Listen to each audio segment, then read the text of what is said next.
पहाड़ों के दामन में एक छोटा सा गांव था जहां एक मेहनती माँ अपने दो बच्चों के साथ रहती थी। घर में रोजमर्रा के अखराजात पूरे करना भी मुश्किल था, लेकिन माँ हमेशा कोशिश करती कि बच्चों को खुश रखे। एक दिन बच्चों ने स्कूल से आकर कहा, अम्मी, आज हमारे सारे दोस्त पिज़्ज़ा खा रहे थे, क्या हम भी कभी पिज़्ज़ा खा सकेंगे? माँ ने मुस्कुराकर हाँ तो कर दी, मगर दिल में जानती थी कि पिज़्ज़ा उनकी पहुंच से बहुत दूर है। शाम हुई तो माँ के जहन में एक ख्याल आया। वो आटे को गूंदकर एक गोल रोटी बनाती गई। फिर घर में मौजूद सब्जियां बारीक काटी, ऊपर थोड़ा सा टमाटर पीसा, थोड़ा सा नमक, मिर्च और जो भी चीजें मिल सकें शामिल करके तंदूर में रख दिया। थोड़ी देर बाद खुशबू से पूरा घर महक उठा।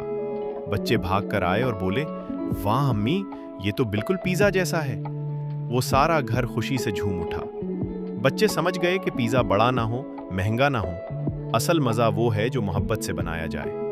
उस दिन से माँ का वो गरीब घर का पिज़्ज़ा उनकी सबसे खास याद बन गया।